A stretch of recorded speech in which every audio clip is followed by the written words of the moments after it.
614 Startups Nation, we are back with more coverage of the 2019 Venture Dinner. We got stars, and then we got superstars, okay? I have a superstar in the building, my man Jason Warner of Github. What's up, Jason? How you doing? That's all you could give me? I gave you all that energy, man? I can't do anymore. I already used my Penn State jokes, and everyone's gonna. I gotta save myself a little bit. Okay, No, amazing event. I can't believe that. Coming to Columbus 5 months ago or so, I'm already here, and the energy here is amazing. The awards were fantastic. The presenters were amazing. It was what a night. All right. So you had a choice, right, of where you were going to locate your company, anywhere in the country, I assume, right, theoretically, and you went out on a hunt. Why did you choose Columbus? So when family and I were looking at places to go, we started looking at all the different states in the country. We had been on the West Coast for about 20 years, and my wife wanted to get back to something a little different than the West Coast, so had to have a couple of different things. Had to have access to capital, transportation to the West and East Coast, good people. That was an important one for me. And then, you got to have the micro decisions. Those are the macro ones, but the micro ones that lead up to those things, you want to, you got to feel comfortable, weather, all that sort of stuff. And when you started adding them all up, there was really maybe one or two places in the entire country, and Columbus, Ohio was one of them, and it kept popping up in all the best of places to live in the country. So why not? So. Yeah, now, I've been living under a rock. Some people out there might be living under a rock. Apparently, we should know what Github is. I don't. I apologize. Why don't you tell us what Github is all about? So GitHub is a platform for developers to collaborate on code and get their code from their machine to a spot in the cloud to running in the cloud out there on Amazon, Microsoft, Google, or anything else in the world. It sits at a very important position in the software development lifecycle, and it is used by pretty much every developer in the world at this point.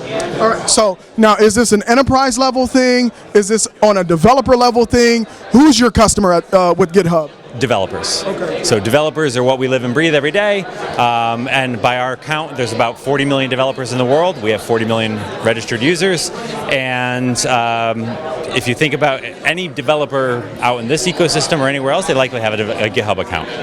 Now, I'm not a developer, so what are some of the headaches that developers have that GitHub actually solves? So if you're out there under a rock and you haven't heard or you haven't made the switch, he's going to let us know what are the pain points GitHub addresses. So pretty simple. Our whole goal in life is to reduce a developer's friction, whatever it be.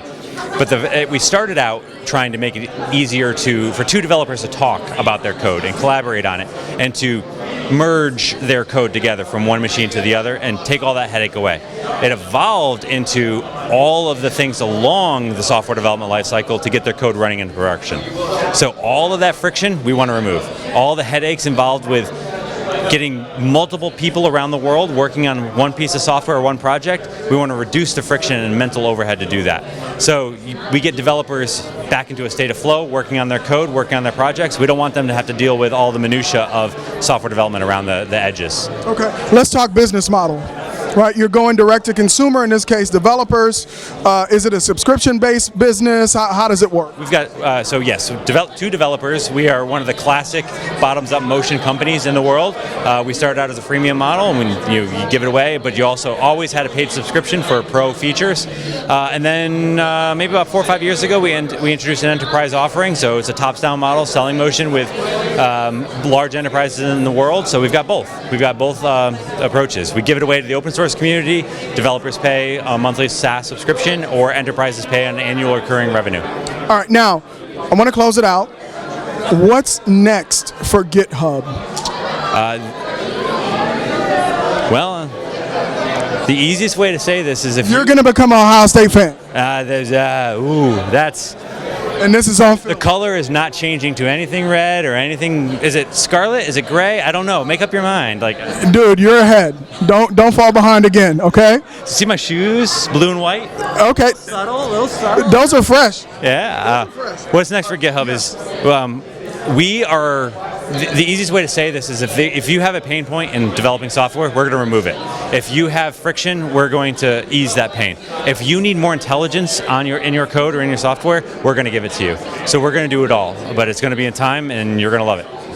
Well, thank you so much, Jason. I appreciate you spending the time. Congratulations and welcome to Columbus. Thank you. Take it easy. Get you a no man. A no man is somebody who's in your life that helps you, right? When you think, Like, no. I'm in front of an Ohio State audience and I'm going to say something about Penn State, no man tells you no. Thank you, Jason. Thank you. Good to meet you, man. You too.